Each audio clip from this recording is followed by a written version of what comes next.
How you doing? This is the first guitar lesson I'm offering, and there should be many to come, so keep a lookout. Make sure you're properly warmed up, and let's start by tuning our guitars. Start with first string E.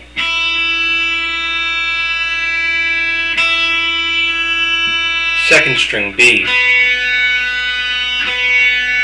Third string G. Fourth string D. Fifth string A, and sixth string low E. In this lesson I'm going to show you a few intermediate to advanced licks. We'll start with an E minor pentatonic in the 12th position, 12th fret. This is also known as the pentatonic box, which is used in hundreds of solos. We'll start with our first finger at 12th fret low E, fourth finger at 15th fret low E, then the A string 12, 14, D string 12, 14, G string 12, 14, B string 12, 15, and high E string 12.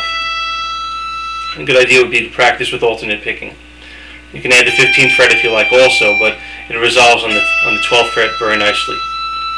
Let's go backwards. 15, 12, B string 15, 12, G string 14, 12, D string 14, 12, A string 14, 12, and the low E string 15, 12.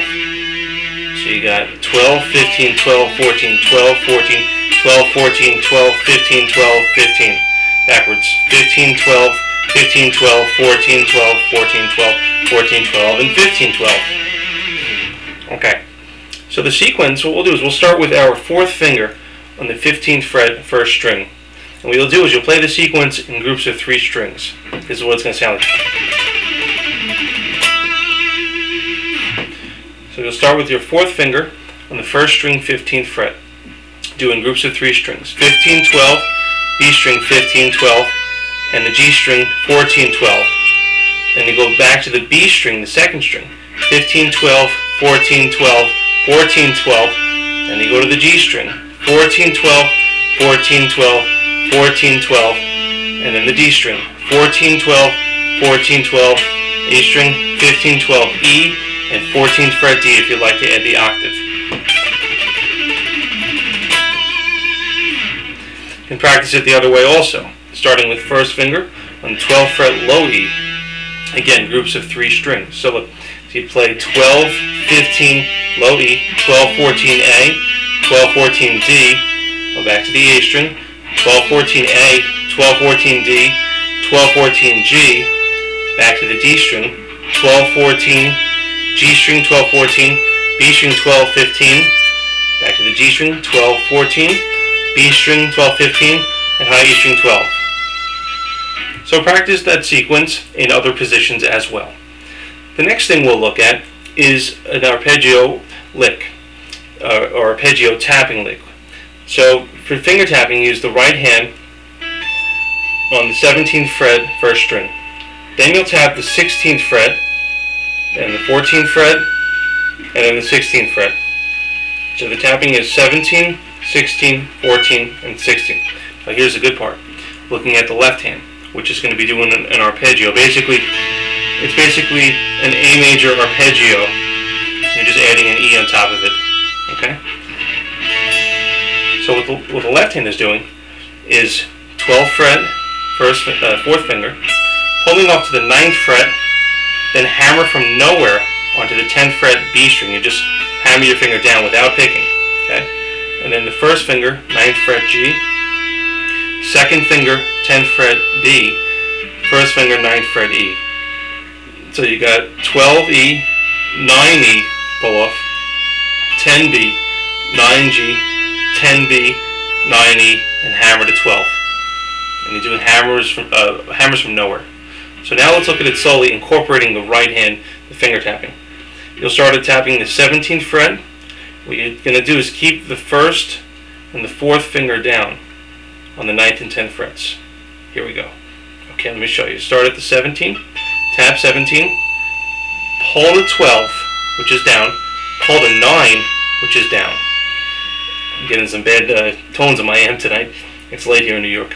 So you got 17, pull to 12, pull to 9, hammer from nowhere 10B, hammer from nowhere 9G, hammer from nowhere 10B, hammer from nowhere 9E, and hammer to 12. So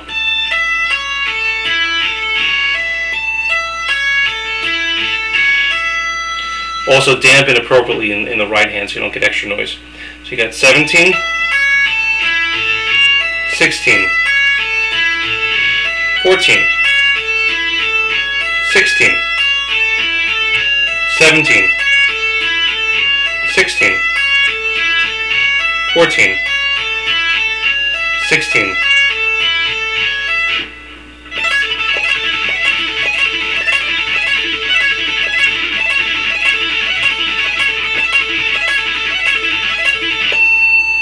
pretty melodic lick. The last thing I'll show you is a fragment, okay, which is going to be part of a scale basically. What we'll do is we'll play at the 18th fret, first string with the third finger, and then you'll play, let me play.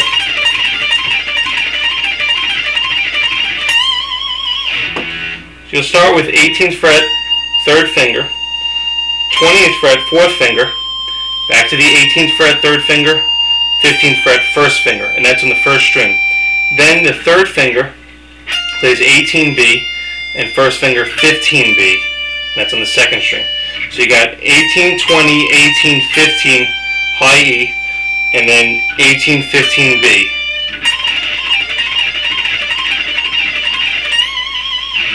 Okay, let me show you something else. How about a unison bend? We'll squeeze it into the last part of this lesson. Unison bend is when you're bending one note and playing another note. Well, it's actually the same note. You're bending, for example, 13th fret B, and you're playing the 10th fret E, which is going to actually wind up being the same note. You're bending 13B, which is really a C note, which is a different note than the 10th fret E, which is a D note. But when you bend it, a full bend, you get a unison, the same thing.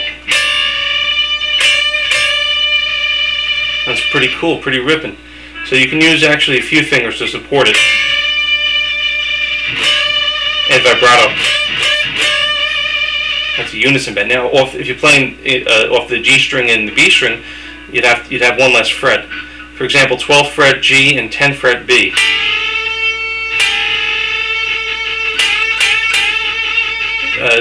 It's also a good way to check the intonation or accuracy of your bend, or accuracy of pitch.